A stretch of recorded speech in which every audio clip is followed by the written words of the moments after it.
It's our distinct pleasure to introduce our next panel of experts, respected authorities in their respective fields, I guess you could say.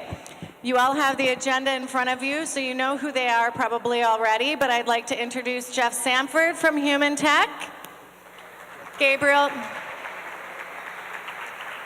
Koepp, representing the Mayo Clinic,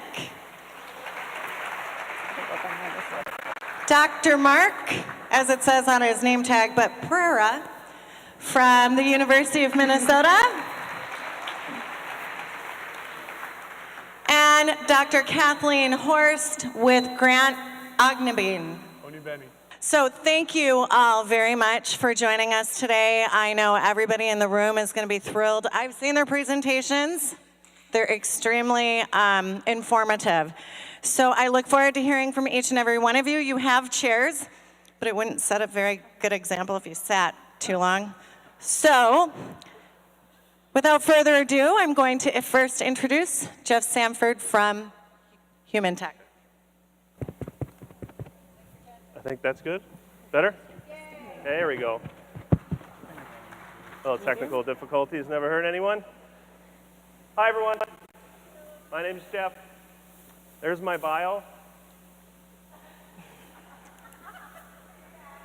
I work for a company called Humantech. We're an ergonomic consulting company. I'll introduce my company in a little bit. But we are a consulting group that works with clients to identify ergonomic issues and work with them to come up with solutions. So in the true form, we are practitioners in the field of ergonomics. You see my background here.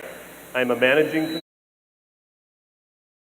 at Humantech, and I went to the University of Windsor in Windsor, Ontario. Hey? So the topic I have today is sit versus stand, and really talking about the best ergonomic design. And Dr. Healy did a great job opening, throwing a ton of facts at us. And really what I'm going to do is reiterate several of the concepts, but also build on them to help you understand how we can really make some change and understand the best way to do things in the office. So in the spirit of sharing really important facts, there's usually one or two things that you're going to take away that are really important from a presentation like this, so I got one for you. So people that have younger children at home or are really in tune with today's pop music, the band One Direction was staying at the hotel that I stayed at last night, which was pretty cool, because myself and my 9-year-old daughter just went to the show on Friday night. So if you don't find that interesting, I got somebody at home that's going to lose her mind knowing that. So there you go. So again, I wanted to introduce my company. We are the largest group of certified professional ergonomists in North America.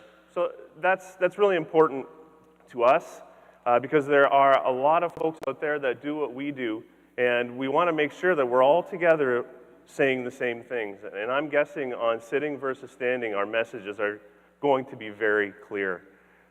We are based in Ann Arbor, Michigan. Never fails. I'm on the University of Minnesota's campus. I'm going to hear that, right? University of Michigan is there.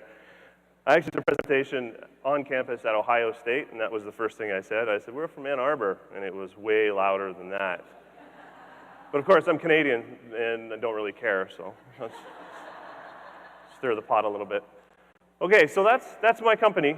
We've been around for a long time, so the concepts you're going to hear are based on experience and as well as the tools that we've developed over the years that we use when we practice.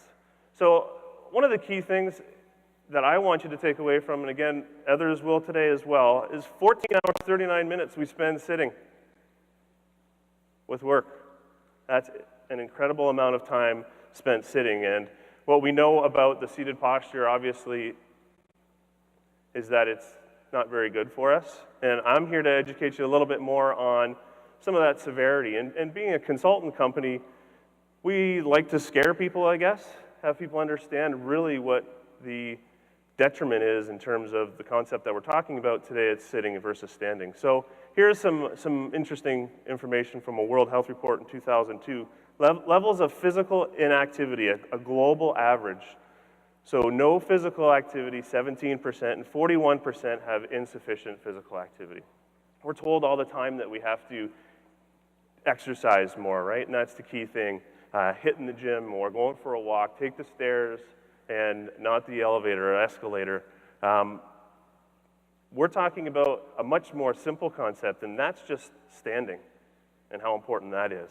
And that's a way we can actually get into this activity. And the reason why we're talking about this, again, we all know that we should be exercising more, but the concept of obesity is one that we get asked to talk about all the time. So what is the impact on our growing society on the health in terms of the workplace? And if you look at this statistic here, we have the overweight, including obese from the ages of 20 to 74. You can see the percentage is on a path that is very dangerous. Okay? So that's a problem in today's society. Again, why we're talking about this concept today. One of the things I do want to talk about is low back pain and understanding the impact that sitting has just on your low back. And this is typically where I find somebody, you sit there in the black, you are exhibiting the exact posture that people are going to do as you sit longer, right? You're just creeping down, trying to get into the standing position, right? It's inevitable. And what we're trying to do is straighten that spine out, right? Because when we're in a seated posture, we're essentially flexed, right? Our back is flexed. And if we just switch to an industrial concept here for a sec. We talk about bending over and lifting. That's essentially the posture you're in when you're bending over, picking something up off the ground in a seated posture. I don't think everybody quite understands that. And that pelvic tilt is really what can have a negative impact on structures in your back. So you can really see that tilt there. And what that does is increases the pressure within the intervertebral discs. So this is a graphic of the pressure that vertebrae are putting on the discs between the vertebrae as I'm standing. Now, as I slightly bend over, you can see that pressure hits on one side of the disc and sort of squirts it out the back. As we sit now, it gets even worse. And then if we have the impact of our big old heads here, you can see that in a bad seated posture, it's even worse. So let's put some numbers to that. Here. So you can see you have the standing posture, and what we've done, what research has done here is essentially put a little force transducer inside of that disc to determine how much pressure is in there. And you can see a standing posture is at 100%. And you can see how much more pressure is inside those discs that take wear and tear over your entire life when you are seated in a bad posture. Because everybody sits in a perfect posture, right? One of the more scary statistics that we've come across is this one. So we're talking about mortality and heart attacks in association with the amount of time that someone spends sitting. Like that's huge. Right? Just because you're sitting doesn't mean you're going to have a heart attack, but it's all those other factors that go into it. That lack of exercise, the burning of calories that you're not doing by sitting. Okay, so that's a scary one, so I'm not going to spend a lot of time on that. But what it does, to reiterate some of the concepts that Dr. Healy talked about, here are some of the things that are directly related to too much sitting. Okay? Very scary. So, what we're telling people is to stand up, which is a fantastic concept. But if I spend 2.5, 3 hours watching a baseball game, because I'm a big baseball fan, am I standing in front of the TV watching it? Right? Chances are I'm going to be sitting. And again, from the industrial perspective, we have people that are on their feet a lot. And they're potentially at risk of some issues. So we want to make sure we understand the risks of too much standing. Okay? Development of some typical musculoskeletal disorders can happen because the lack of blood flow and lack of oxygen getting to your lower extremities. Some discomfort, obviously, if you stand for long periods of time, and then potentially some circulatory problems. So there are some effects of prolonged standing. So what is that telling us? Is sitting better? Is standing better? And one of the key things that we took out of this is that there's no direct relation to low back pain to sitting versus standing. So it doesn't say sitting is a direct cause of low back pain and standing is a direct cause of low back pain. There isn't enough information yet to say standing will eliminate low back pain. But we certainly do know that the hybrid between sitting and standing is most important. Now, Dr. Healy talked about this a little bit earlier in terms of there isn't concrete numbers that say this is how much standing you should do and this is how much sitting you should do. As a consultant company, companies come to us for answers. So what we've tried to do is provide a guideline, not a standard, a guideline to help people understand how much they should be sitting and how much they should be standing. So you can see the stoplight model here. So the green safe zone is not more than 1 hour of continuous standing and not more than 4 hours of standing in total. Okay? On the opposite end of red, more than 1 hour of continuous standing and more than 4 hours of standing in total. So we do have to be aware that too much standing could potentially be an issue. Other guidelines that we've come across, as a percentage of your day, if you're not as regimented as 1 hour and 4 hour, think of it as not standing for more than 30% of your working day. Okay? Data points. So standing and sitting, the hybrid of sitting and standing is really what we're getting after here. So we promote variety. We want people to stand, we want people to sit. The president of my company, Jim Good, came across an article that said that you burned 350 extra calories per day just by standing an extra 2.5 hours. At the same time, he was going through a lifestyle change, a diet, okay? And he was looking for cheap ways to burn some calories. So he got a standing workstation and implemented across our entire office. If anybody wanted a standing workstation, we were allowed to have it because he cared that much about this concept. So you can burn extra calories just by standing, which is awesome. So we go back to influencing low back pain. You know, we do work in offices. I'm sure there's some folks out there that work in industry as well. This is another factor that's been taken into consideration, which is vibration. So does posture or vibration influence low back pain? And you can see the combinations here of sitting and awkward postures and whole body vibration is worst case scenario. And then you also have sort of a tie between sitting and whole body vibration and sitting with awkward postures. Okay, so vibration can do some pretty damaging things to the body. What we're saying is a bad posture has just as bad as an impact, with sitting being obviously by itself an influence on low back pain. So let's take a summary of those health risks. I want you to understand people are more comfortable when they sit, but we do way too much sitting. Prolonged sitting leads to cardiovascular and overweight concerns. People feel discomfort when they stand, and we stand too little. Lastly, prolonged standing leads to joint pain and injury and potentially circulatory problems. So there's that need for a balance there. Okay, so again, being a consulting company, I'm here to provide you with some answers. Here are some guidelines to understand. Sitting is no worse than standing if done improperly. We need to promote variation between sitting and standing, and that's why the Ergotron equipment is fantastic, because you can move it up and down real easy so that your posture while seated is just as good while standing. Okay? Promote movement while sitting or standing. You know, we get asked to do assessments all the time, and we tell people what the optimal posture is when sitting, but I don't tell them to sit there like that all day long. We promote movement. You need to move throughout the day.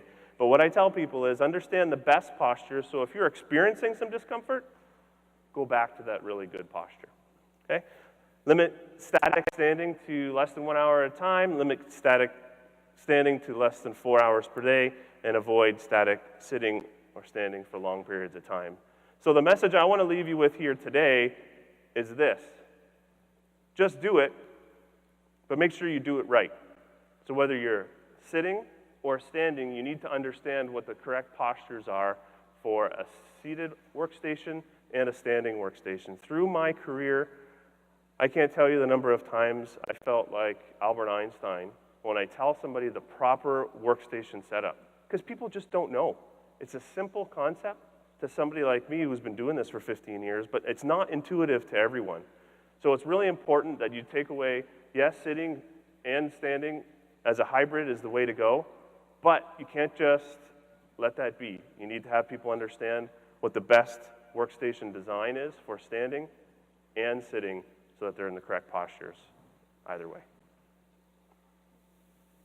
Okay? Are there any questions? We'll get to those later, probably, all right? Thank you.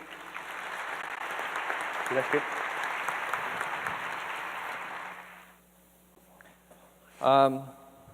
Hi, it's great to be here. I always find these little get-togethers with colleagues and everything very stimulating for me as well. So it's just great to be here. I'm honored. My name is Gabe Koepp. I have worked with the previously mentioned and somewhat quirky, I believe, was the term, Dr. Levine for I suppose 8 years now.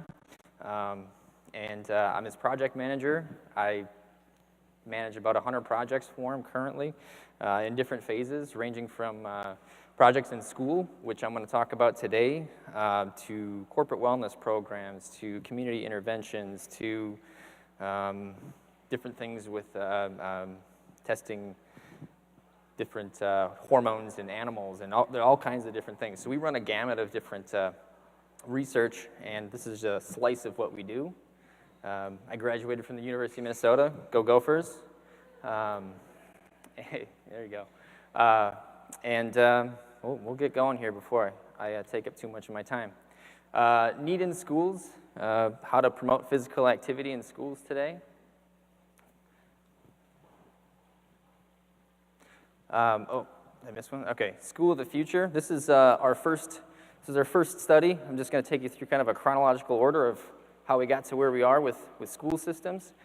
School of the Future was the first study that we did in schools, and we felt that trying to increase physical activity in schools was important because, well, children are our future, and if we are teaching them from age 4 on up, Jane talked about sedentary behaviors, learned behavior. We're teaching them to sit down for their entire lives from the time they're 4 years old and on up. And I don't know, I've got a couple of kids, and you can't get them to sit still. So you put them in a classroom and you say, all right, let's sit still for 6-7 hours a day, maybe 8 hours a day, depending on the school. You're just kind of squandering their natural desire to move. So we decided, hey, let's put a school in a place like this. This is the Rochester Athletic Club in Rochester, Minnesota. Not too far from the Mayo Clinic where we work. And we took a classroom, and supported by Apple, which was a very nice partner for this, provided technology so that kids could learn while being active. They had iPods and iTouches and different computers so that a teacher might give them a spelling test or something, and they could be jumping on a trampoline and doing a test at the same time, essentially. And fantastic study. This is kind of how we set it up to monitor their activity. We had a data logger and a waist pack, and then the accelerometer was attached to the thigh, which gave us some postural information, whether they're sitting or standing, jumping up and down, that sort of thing. So you can see they had easels and bouncy balls and all kinds of different equipment just to foster physical activity and encourage movement. Average kids, we had 24 kids. We monitored them after school was out on summer break, but there's nothing different about these kids than any other kids. 4th graders. In the traditional classroom, you can see the difference between that and the activity permissive environment. And on summer vacation, interesting that the activity permissive environment is nearly the same as being out of school. And if you're wondering if the kids learned, I have a slide up here, if the kids learned just as well, they actually did better. And there are many research studies out there that show that physical activity enhances learning.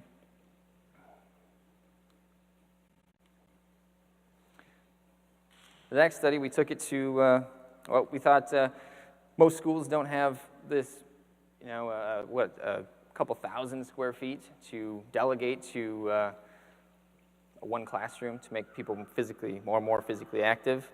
So we went to a school that had created this inside of the school.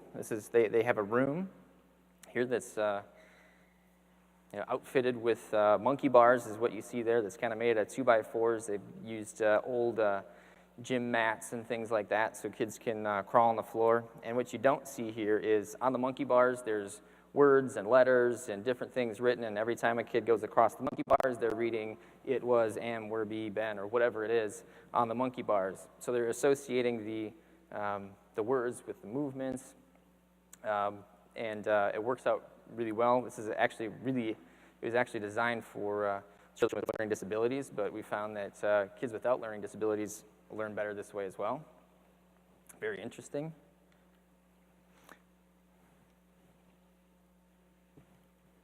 During this study, the method section here, right? So again, average kids, these are first graders, and we had them in this room for a half-hour a day, once a week for the entire school year. And that first section, the circled section on the left is the part where they were in the classroom, that activity permissive environment. And you can see they were more active, obviously. What we found most interesting was that after they got out of school, they were also more active on those days. Was it significant? Definitely. So most schools don't have the capability to use even that space. I come from a educating background. My dad was a teacher, principal, superintendent currently here in Minnesota, so I'm very familiar with the financial constraints, which is similar to different companies at this point. But schools are strapped for cash, strapped for space, strapped for basically everything you can think of. Most schools are overcrowded. They don't have, they actually are teaching kids in temporary classrooms out in the parking lots, a lot of them. So what we did, we wanted to create a needs assessment for Minnesota teachers and administrators to see what they actually need, whether they think that physical activity is important or not, and how we can go about helping them out. So we surveyed the teachers.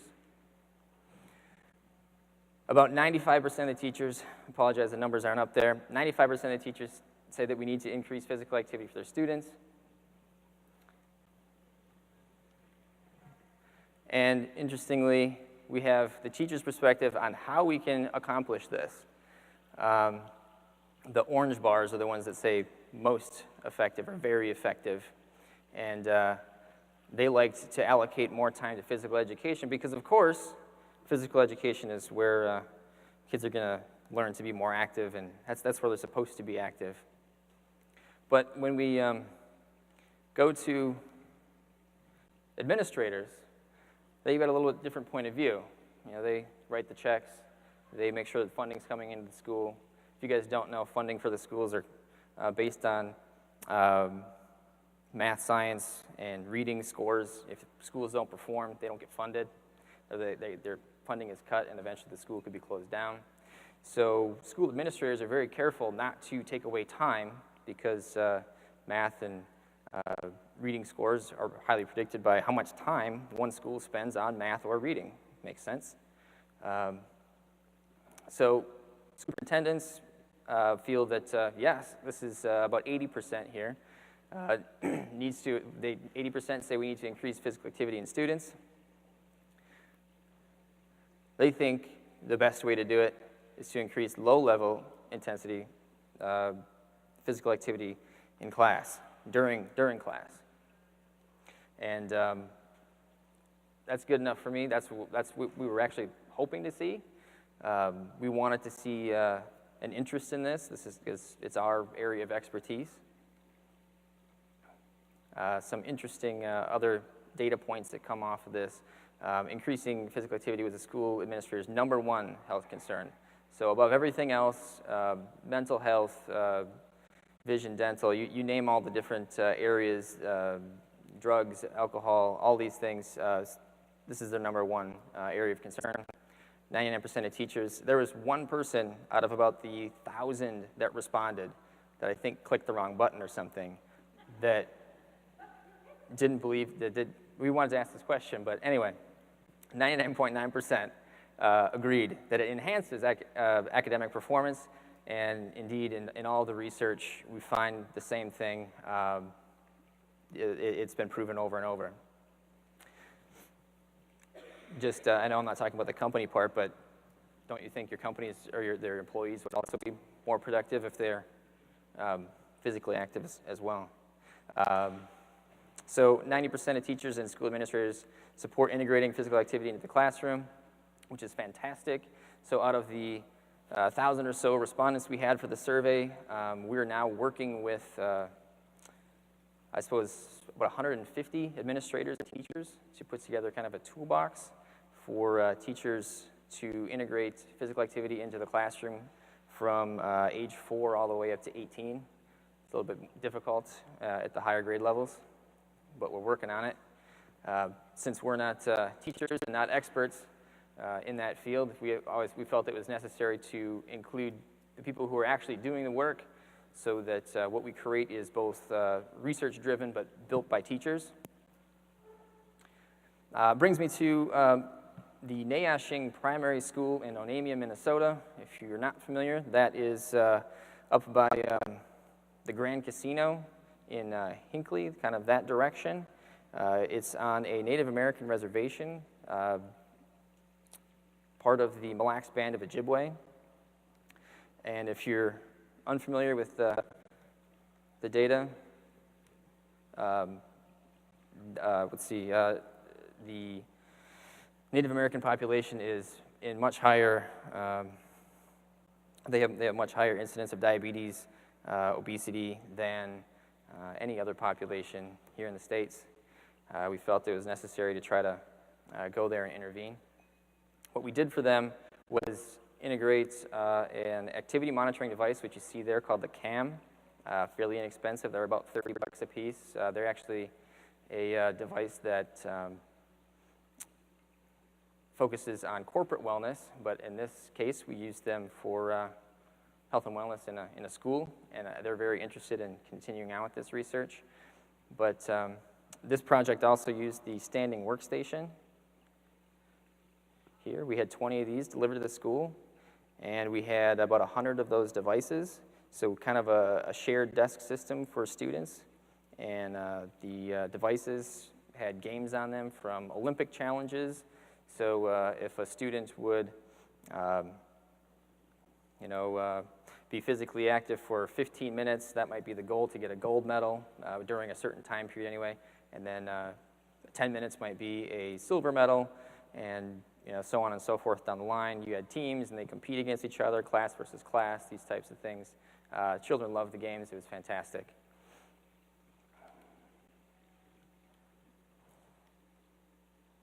So what are we doing in the future? Well, we're going to expand these school studies, and I just ordered 5,000 of those devices to implement in schools across the state of Minnesota, varying schools where we have teacher support and administrative support. It's going to be a low-cost initiative. There will be absolutely no funds taken from the school to try to complete the projects. We're putting in essentially $200,000 or so of our lab's money. We're not funded by a grant or anything. It's money that we had kind of in the bank. We're putting towards helping children in schools. This program, we're going to use a mobile laboratory to go test body composition of these students, probably a subset, and we're hopefully going to change the way that Minnesota educators teach children, and I'm hoping that that'll expand further yet once the study's completed. And a funny story about schools anyway. Like I said, I was the son of a principal, and I believe it was in 4th grade that I had my feet duct taped to the floor because I couldn't sit still.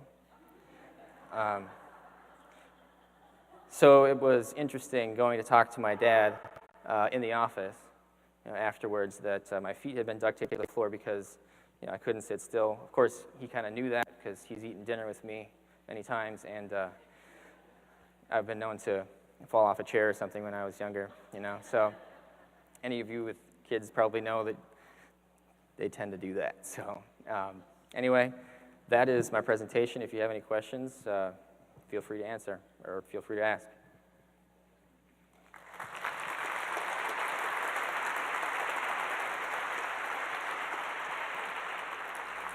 Oh, I see. Okay. All right, so I'm really happy to be here today. My name is Mark Pereira, and I only had to walk down the road to be here since I'm on faculty in the School of Public Health here at the university. And I've gotten involved in the JustStand research a few years ago when a budding grad student, Nair Dutta, walked through my office door and said, would you take me under your wing and teach me about research, and I want to study physical activity in college students. And so we had a number of conversations, and it kind of led down this path that then became really sort of serendipitous. And we were introduced to Ergotron, and that's where we met Jim Levine, whom we've heard a lot about, and of course Gabe. And now I've got a number of grad students working on these projects in collaboration with Ergotron and several other companies. So it's been a really exciting road. I sort of straddle nutrition and physical activity based on my training and interest. So this has been really refreshing to get involved in this relatively new field of the sedentary science and the very light physical activity. So last year at the summit, Nair Dutta, second author on this presentation, he presented the main findings from a randomized controlled trial that we conducted here in Minneapolis on the JustStand workstations and a local company called Caldrea. And I'll talk a little bit about the study design and a little bit about the main findings, which have already been presented. They were also presented at the American Diabetes Association. And the main paper with the main findings is currently under review with the Scientific Journal. Today I want to briefly summarize another paper that's coming out of this project, which is on the qualitative assessments in terms of people's thoughts and feelings about using these JustStand workstations from one-on-one interviews as well as focus groups. So the purpose here today then is to, for this analysis, was to examine how the installation and use of the Ergotron JustStand workstations is going to impact the personal experiences of the workers as well as the overall workplace in terms of energy and some measures of productivity. And so this was the study design, which was a randomized within-person crossover study. And so there were, we enrolled 29 adults at a single work site in Minneapolis, the Caldrea company, which makes really environmentally friendly cleaning products. Caldrea, Miss Myers, you might be familiar with it. And so for 1 month, they were randomized to either continue sitting at their computer or to start using the JustStand workstation with the goal of trying to stand for approximately half of the day. So it's very consistent with a lot of the themes and recommendations that we're hearing about today, which is moving your body up and down and changing posture and so forth. And then there was a washout period. And then the people who were sit-stand initially went back to sitting, and the people who were sitting initially went to the sit-stand workstation.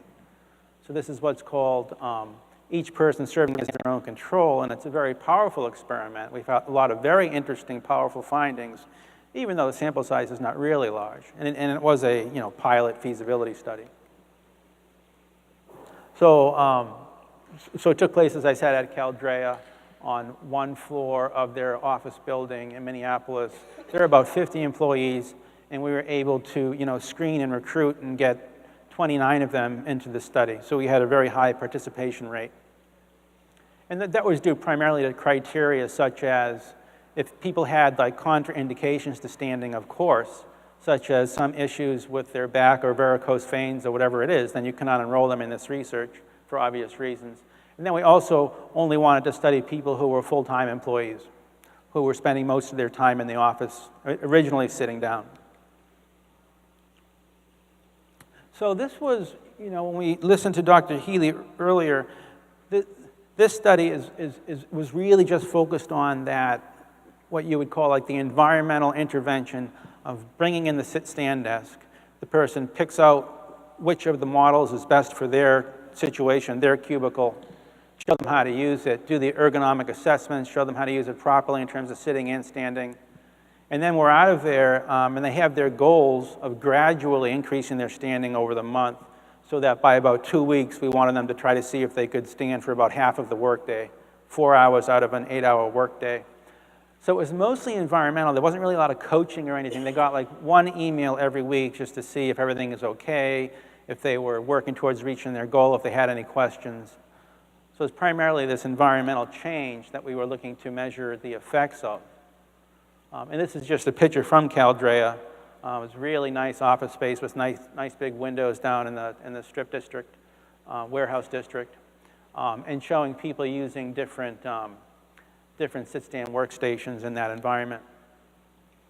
And so I want to summarize what we found based on one-on-one interviews with these people in terms of what was the experience like for you. And these were structured. We had a lot of questions that we had structured to try to get at what might be the pros, what might be the cons, you know, what was their experience like. And then we did the focus groups as well, with groups of about 6 to 8 people. In terms of the structured interviews, they were, we had some open and closed-ended questions. We tried to get at the overall experience of using the desks, the pluses, the minuses, and then what were their thoughts about potentially using the desk long-term. And in all the research we've been doing, including our ongoing research, we really try to establish a situation where, obviously, they're not going to be paying for the desks. We work on grant funding, and we work with companies like Ergotron, and we want them to be able to keep the desk for as long as they want after the study. It's theirs to keep if they like it. So we asked about some of those things. Would you want to keep using the desk long-term? And some of their thoughts around the health effects, and then interactions with their coworkers, which was a really interesting kind of concern for some of the employees as well as some of the supervisors. What's it going to be like when people are starting to stand up at work compared to the usual situation where people are seated and they have cubes and sometimes you can't even see your coworkers. And then we did a series of the focus groups. We did 3 focus groups with the participants in the research study. But then the interesting thing that we did, which was Nair's idea, was to do a couple focus groups with the Caldrea employees who were not in the research study. Because after all, they were there, and they were having this experience of having their colleagues sitting and standing on and off for a couple months. So what would they say about that? And then we made sure that we did focus groups with the supervisors and then the workers, the non-supervisors, kind of separately. So then they could speak freely about their supervisors and things like and vice versa. And these are in private conference rooms for about an hour each. And the focus groups were semi-structured. We actually went out of our way to find an anthropologist who is absolutely a tremendous professional in terms of the way he conducts focus groups. And he's working on his PhD, and he's got his own business, and he was just so good at this. The important thing is that he had nothing to do with this study. We just recruited him in and hired him to do these focus groups for this study. So it was good that he wasn't biased. He had no stake in the study at all. So those are some of the components of the focus groups in terms of the things that were being addressed. And so, as I said, this focus group leader was very rigorous. He used the state-of-the-art methodology. Everything was transcribed verbatim. Everything was recorded and transcribed. And then he used a couple of different coding schemes, which are the standard scientific way to do this qualitative research. So it was really top-notch. And so this was the sample of the participants in the original study. There were 28. We had 29, and 1 dropped out. there were 9 men and 19 women. The average age was around 40. And then we had about 8 supervisors, and then we had about 10 non-supervisors, and then we had about 7 people in a focus group who were not part of the original study, as I had said before. And so here were the themes that came out of the individual interviews. 96% of the research participants had an overall positive experience with the study. 74% reported that they felt like they increased their energy, focus, and alertness. 59% reported an increase in social energy, so like interactions with their colleagues and so forth. And then 19% reported an alleviation of back pain from prolonged sitting. So that was sort of encouraging too. And we'll get into a little bit more of the data that we have on the back pain. But this one specifically means that they were experiencing back pain or back discomfort when they were sitting all the time. And it made it better for them when they started using the sit-stand desk.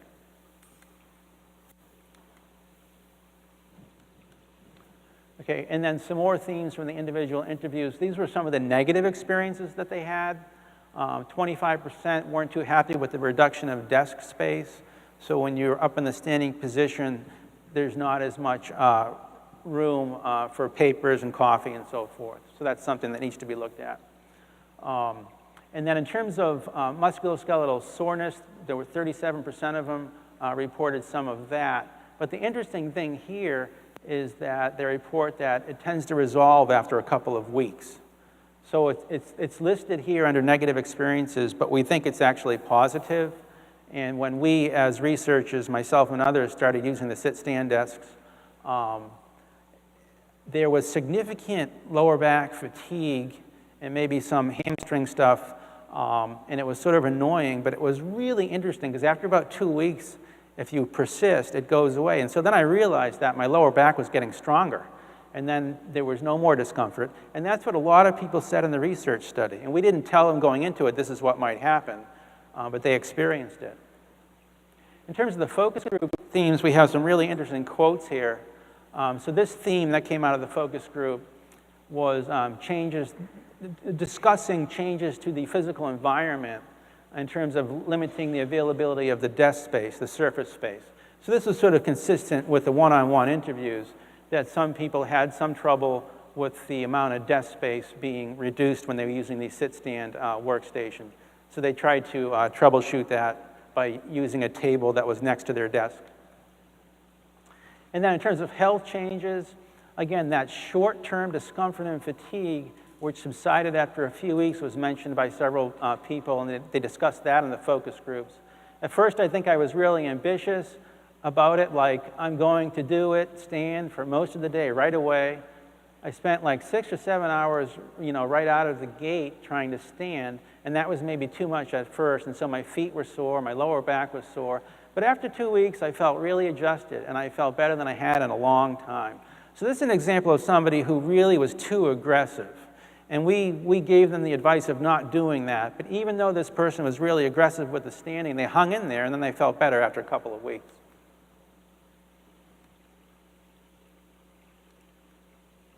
And then in terms of learning new postures for comfort, that was another big theme. And this quote is, I found myself locking my knees, which is part of the reason I had lower back issues during the transition to the sit-stand desk. And then when I had to consciously think about not locking my knees, it was like a learning curve. You have to think about how to stand.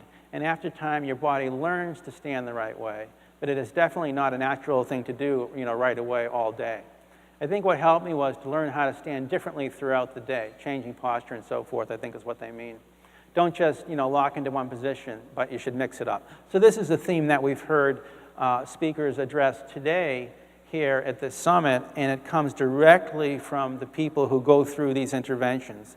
So I think it's really some phenomenon that we need to pay attention to, and it's really interesting.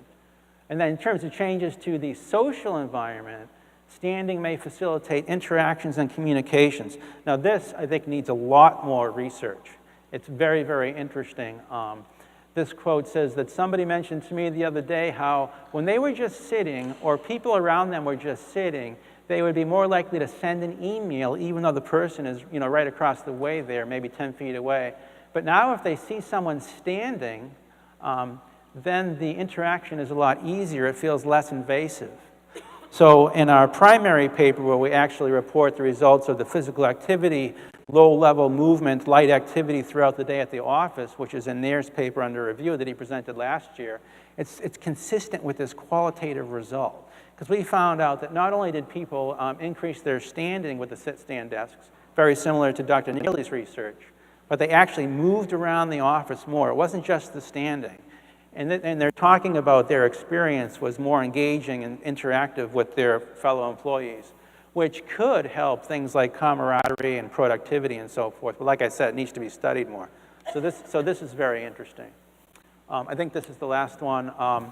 Productivity and other individual level changes. It seems like people tended to report feeling like they had more energy, but not much of a change in overall productivity.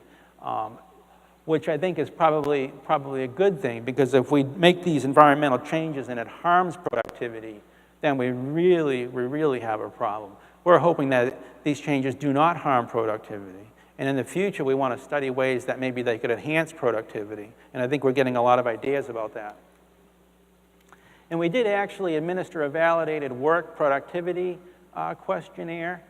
And it looked at hours worked, hours missing due to health issues, health negatively impacting productivity, and we compared the control and the intervention periods, and they were very similar. So this kind of supports the qualitative focus groups where they said, I felt better, but some things are a little bit more challenging, maybe the desk space and so forth. So in balance, it probably didn't really hurt productivity, it probably didn't help it, it was probably about the same. And so this mixed method approach with the qualitative and the quantitative are sort of confirmatory in that respect.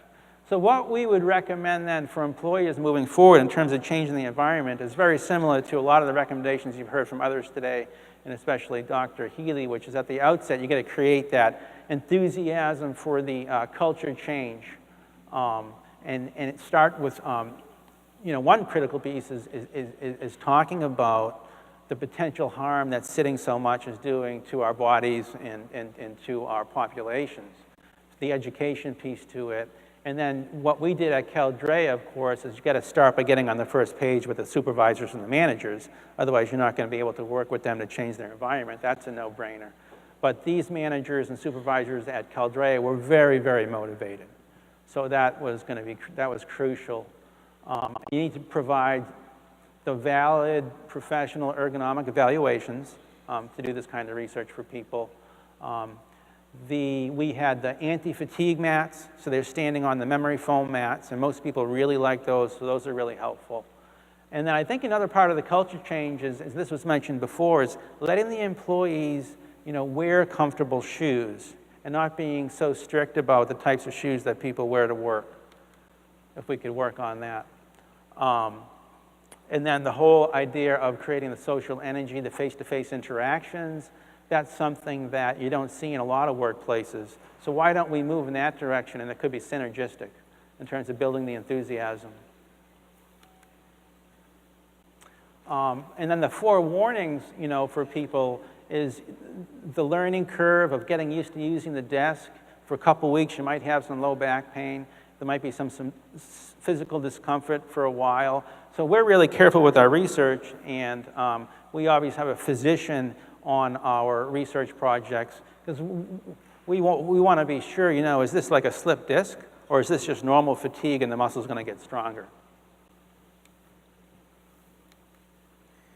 And then in terms of the future research recommendations, as the group in Australia is with Drs. Neely and Dunstan and others, the longer-term health impacts are also what we're working on now, with about 4 different sites here at the university, the Department of Human Services, Fairview clinics, and so forth. We are doing the 6 to 12 month study with 300 people and looking at longer-term health outcome changes. And that's going to be critical to move beyond the pilot studies that we've presented to you today. And so this is a button that we made that we found a website on the internet. Some of our research subjects said, can you give us some kind of button or something to wear? Because we go into meetings and we want to stand, but people kind of look at us funny. So now it's a little bit more obvious that they're in a research study and they're trying to change their habits. So that was a really big hit. So I want to acknowledge all of my colleagues, especially Nirudutta, who got his master's degree on this project and is here today. And Thomas Walton was the anthropologist who did the focus groups. And then, of course, Drs. Levine and Getz and the rest of our colleagues shown here from Caldrea and so forth. So it's been really great to work with this group. And I just want to show a picture of Nair working hard in my office. Thank you.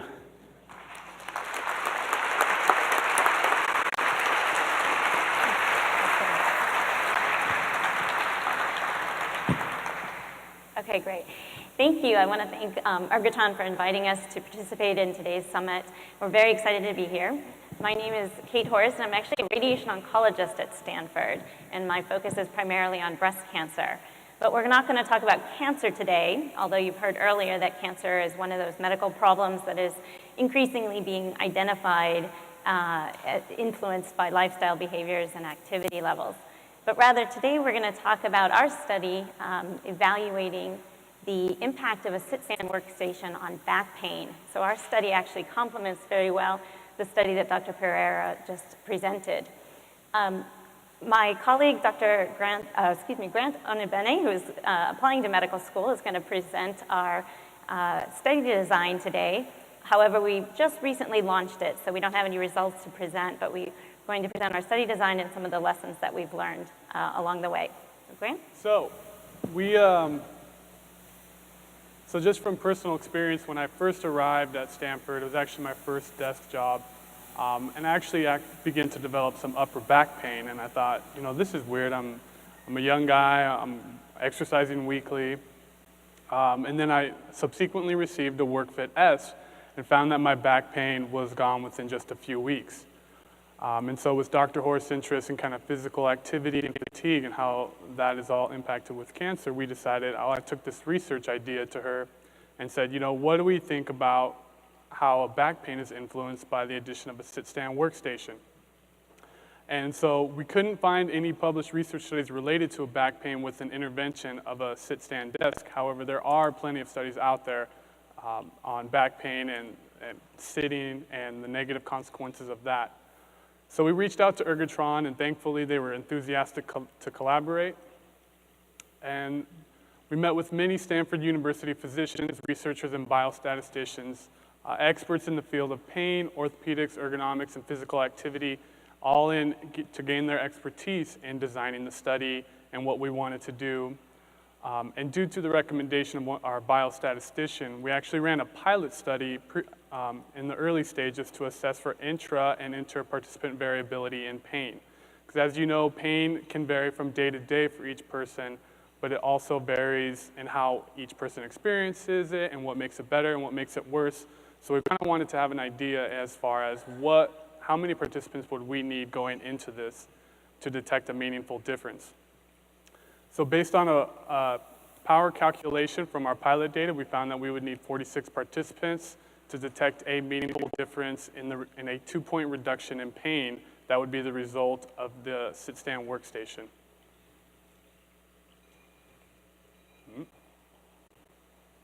Nope.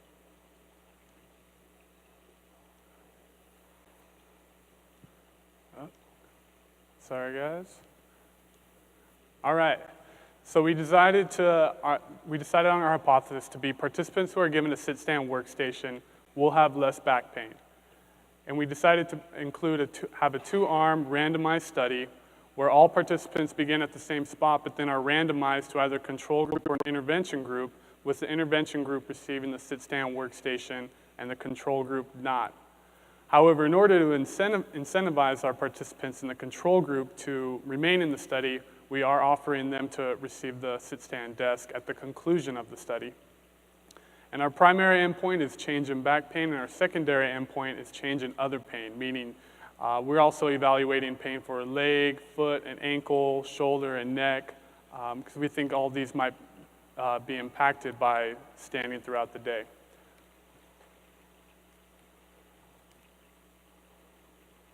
And so we collected our data.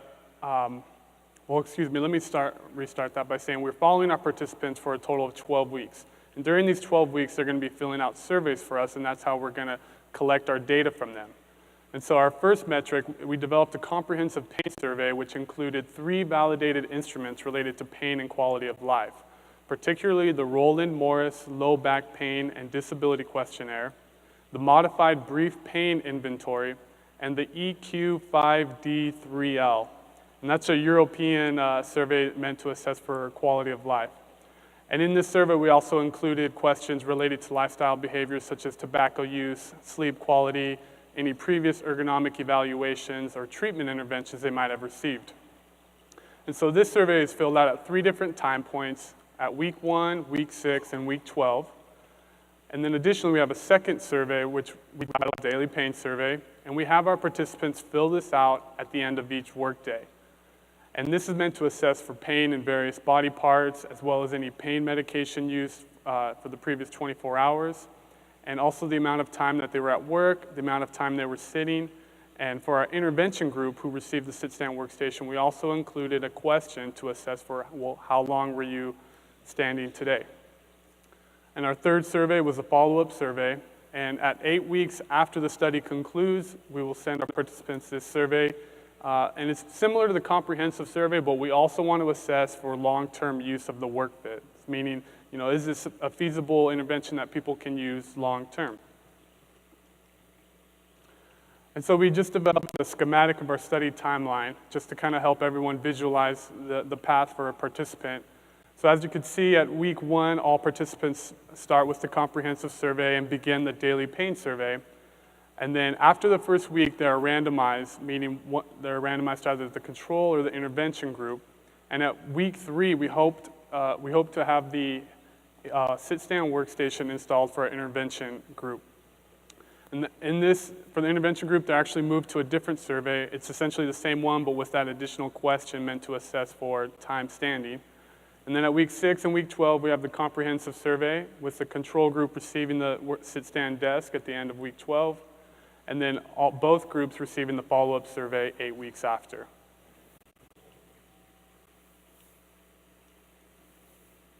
So our inclusion criteria. So per logistical and legal reasons, we decided to just open the study to Stanford University employees. However, due to overwhelming interest by Stanford University graduate students, we've actually recently opened the study to them. And initially, we kind of thought, well, graduate students are going to be up, running around, in and out of the lab. However, in meeting with some of these students, we found that many of them sit upwards 10 to 12 hours a day working on their thesis. So we thought, okay, well, we'll see if we can accommodate you and we'll include you in the study. Additionally, participants must have a self-reported back pain score of minimum 4 out of 10 on a scale from 0 to 10, where 0 signifies no pain at all and 10 is the worst pain imaginable. And they also must sit for a minimum of 6 hours in an 8-hour day, and their back pain must have lasted longer than 3 months. And we decided to exclude participants who are unable to stand for 10 minutes without considerable pain, and also those participants who are currently using a sit-stand workstation. And one comment, or one thing I like to address is we didn't set any limits on our participants as far as when they should stand and when they should sit. We decided, as many of the researchers just prior to me have suggested, that it's not standing all day and it's not sitting all day, but it seems to be a combination of both that can bring the most benefit. So we just told our participants to essentially do as you feel, listen to your body throughout the day. If you feel like standing, go ahead and stand. If you feel like sitting, go ahead and sit. So we opened the study in April 22nd, and thus far we've received an excellent response with over 100 inquiries within the first week. And we've advertised by email lists in the Stanford University Wellness Program and flyers around campus. And we are offering the WorkFit A and the WorkFit S with with Ergotron support to our participants. And if you don't know what those are, I'm sure you do, but they're right over there. So this is a map of Stanford University, and we foresaw that one of the potential criticisms we might face by just recruiting Stanford University employees and graduate students is that we're going to have a very homogeneous group, meaning everyone is very similar and it's not representative of a normal company.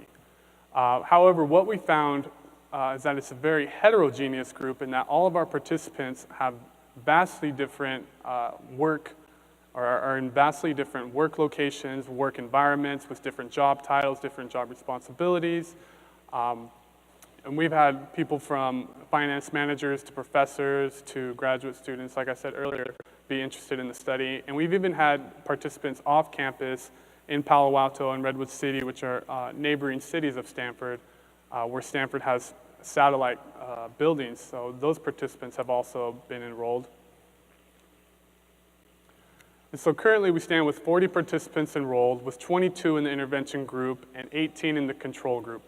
And we've averaged about enrolling 4 to 6 participants per week. And actually our first participants just completed the first 12 weeks of the study this past Friday on July 12th. We expect to meet our accrual goal by the end of the summer and our full analysis of data by the end of the year. So challenges. So one of the challenges we faced is that many participants in the study and even potential participants have different desk setups. Meaning participant A might have a 30-inch monitor, but she also uses a laptop. Participant B might have 2 25-inch monitors. Participant C might have one monitor that they use, but it's an awkward shaped desk. And so all of these desk setups pose potential problems in confirming that the work fit would be compatible with their work setup. And we also intended to install the sit-stand workstation during week 3 of the study. However, due to circumstances out of our control, we've actually found that many of them are being installed during week 4, 5, and 6. And this is just due to some lag time for our participant and letting us know what work fit they want and confirming if it will work or not and going back and forth. We found that kind of took more time than we originally expected. And vacations. Believe it or not, people tend to take vacations during the summer. We actually didn't want to enroll anyone that would be out longer than 1 week during the summer. Because we wanted that continuity of data over the 12 weeks, and of course people would be out a day or here or there, but we didn't want someone to be out for 2 to 3 weeks, because then when they come back, their pain score might be vastly different than it was prior to them leaving. So future directions. So if our hypothesis proves to be true, we'd eventually like to use an accelerometer to provide for objective measurement time in when a person is sitting and when it is standing. And we'd also like to look at analysis of biomarkers related to health, particularly high sensitivity C-reactive protein, cholesterol, hemoglobin A1C, cytokines, and telomeres. Of course, many researchers are already interested in this, so we'll have to reevaluate where we are at that point. And one other thing is how Dr. Healy was talking about earlier is kind of the environment, the work environment that people are in really makes a difference in people's use of the sit-stand workstation. And we'd also like to incorporate that at some point, as when we were developing the study, we didn't have the resources to provide a work environment that would encourage the use of it as we would have liked. So lastly, we'd like to thank Ergotron for their support with this study and all the people working behind the scenes to help it. Without them, it would not succeed. And the Stanford University employees and graduate students enrolled, and Wilson Torres, who is an undergraduate at Stanford, assisting us with project operations. So that is it. Thank you for your time.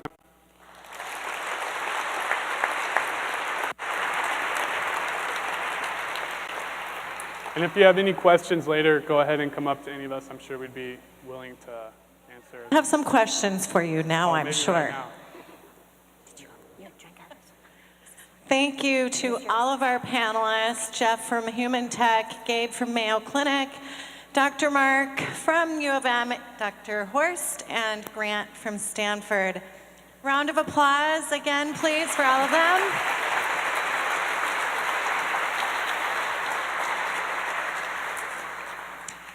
And as we offered with Dr. Healy, we certainly want to open it up right now to some open Q&A. Just so you know, we only gave them each 15 minutes so people would ask questions. Get it? Okay, so for those of you that I gave $1 to speak up now. Oh, we've got one, yay! Give me a second, I'm in heels. Okay, I didn't pay anybody $1.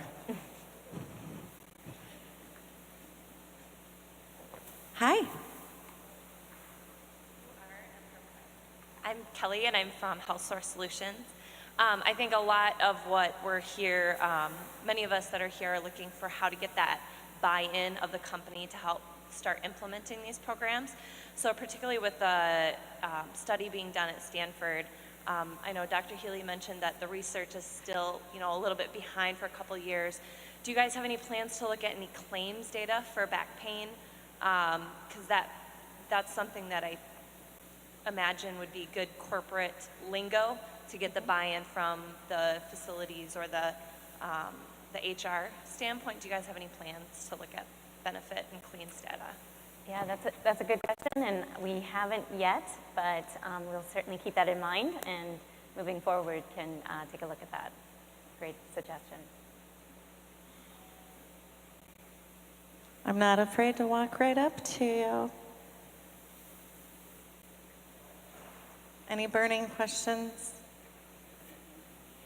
I think, as everybody knows, they'll be milling around all day, so you can certainly address them individually if you'd like. We certainly want to give an opportunity for open forum. And you are, sir, from? From Ergotron. Oh, nice to meet you. Yes, my name is Neil Leon. I'm a product manager with Ergotron, working with our WorkFit products. And I watched a webinar recently on JustStand, and one of the things that I thought was interesting from the webinar, I'd like to get some input from everyone. They indicated that it was important that the people using these JustStand devices be properly trained, and not just once, but continuously trained. And I would just like to get your thoughts on if your studies or your research can validate that, and what things may be done to help promote that, so these people can really get true benefits from the device.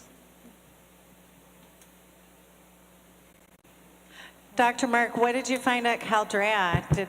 Were they offered continuous education on how to use their?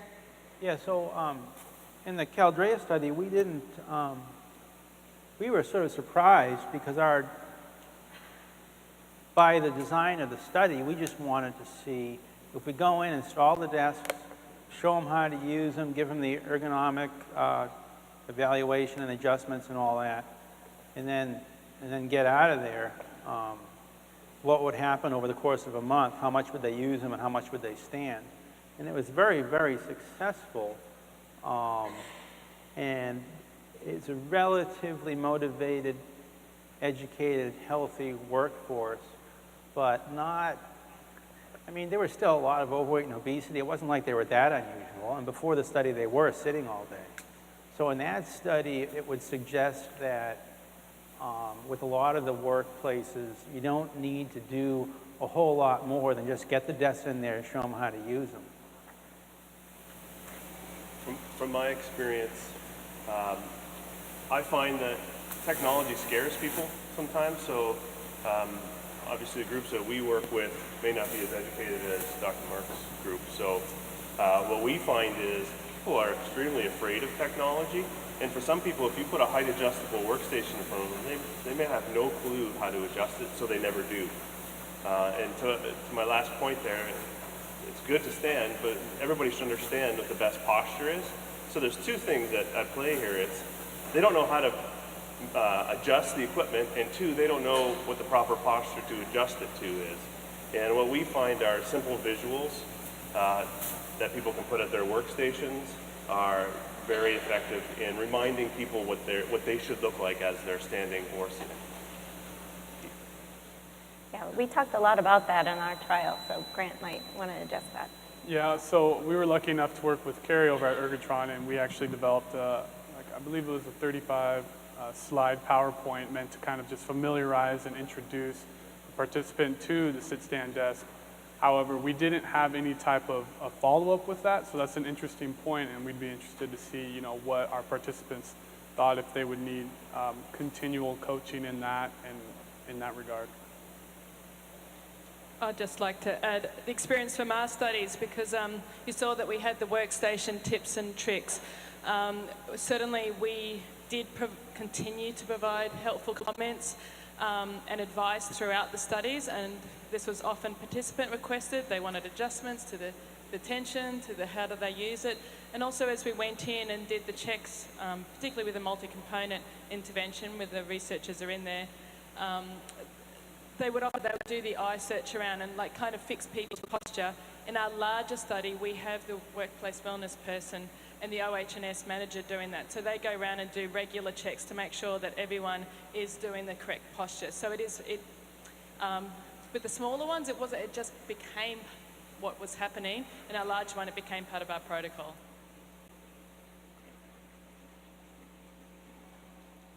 May I step in a sec? I'll do it while I'm walking, Carrie. So for those of you that don't know this crazy loud voice on the mic, I'm Wendy.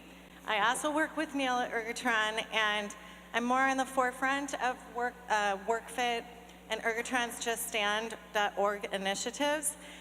And in the 3 years that I've been in this position, without sounding too biased, the one point of failure I've seen at the installation of these units for the recipients is when they are not provided the education.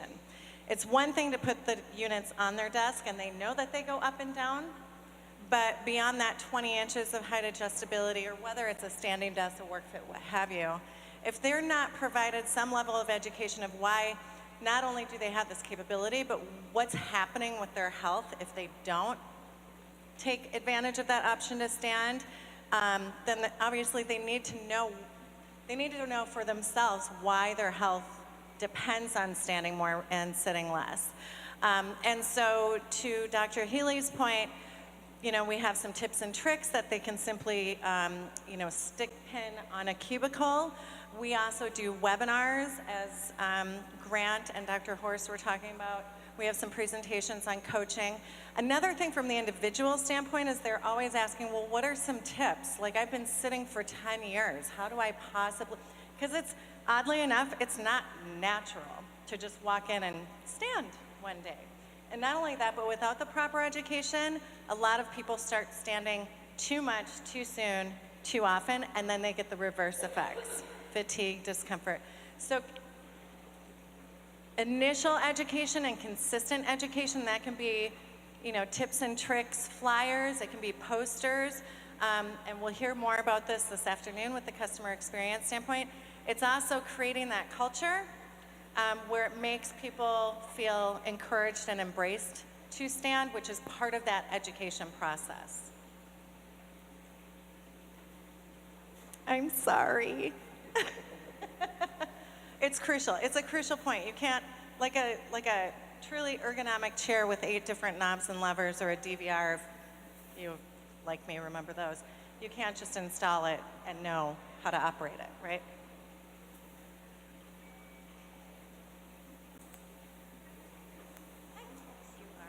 Okay, so Michelle Legault from a company, it's a startup, Go Kinetics in Ottawa, Canada, and I'm looking to develop technology to help people sit less. My question actually, I think, is for Jeff, because what I was wondering is, are there any North American guidelines or international guidelines on how long a person should be sitting or standing? I thought that was quite interesting, and I think you're right. Finding that balance between the two is really the key. Or does anyone else know of any kind of formal guidelines that are out there now, or in the works? It's funny, Dr. Healy and I were just talking about that last night.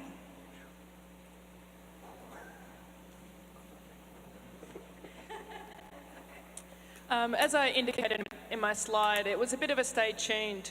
What I put was very close to the guidelines that are out there in the US, in the UK. In Australia, we don't have guidelines, but that's currently in the process of being updated. And it is sit less, in summary, across the sort of 3 messages. Sit less across the day, and not for prolonged periods of time. So they don't put actual numbers on that prolonged period of time. That's why I chuck the 30 minutes on, to have a bit more of an answer to people. I don't think we should have a number on how much we should sit throughout the day. Like, I think we do all need to sit. I think the number should be attached to trying to get up regularly. Like, I sometimes liken it to sun exposure. We all know we need some for our vitamin D, but we don't want too much, So it's that sort of thinking. I don't think we should ever put a number on sitting across the whole day. We just want to sit less and do it across the whole day. And I think Jeff made a very good point too. And it sounds very cliche. You want to sit less and stand more, but not sit too much or stand too much. And I get asked that all the time too, like we were talking about last night. What's that magic number? Well, it's within your body. It's what your body can tolerate. So if you feel fatigue at one point, reverse your position. The ergonomists would say, right, the best posture is the next posture, and that's in the seated or standing position. So people want to be told I should stand 4 hours of my day. Well, no, because I wear heels as much as Carrie hates it. So I stand a lot, but I don't stand for long periods. Pete Seegar, Mr. Hockey player in fitness, can stand 6 to 8 hours in his day. So it's really it's very dependent upon your body's physiology, what you can tolerate, your floor surface that's available to you, but ultimately it's about listening to your own body, not feeling bad to sit down when you need to, recognizing those tasks that you do well when you're standing, and just blend. I think most people would say generally, if you work an 8-hour shift, try and cut your sitting time in half, generally speaking. But again, it's not consecutive hours, or it doesn't have to be. I'm Jean Jentz, physical therapist. So I have a question about, some of you have given some stats about obesity. In any of your studies, and I guess I'm also curious if Dr. Levine is researching this just in the sit stand, because he's done a lot of treadmill type of workstations. Are any of the demographics targeting the obese population, and or have you had to eliminate some of them because they wouldn't participate, because a lot of obese people have difficulty with static standing? Thank you.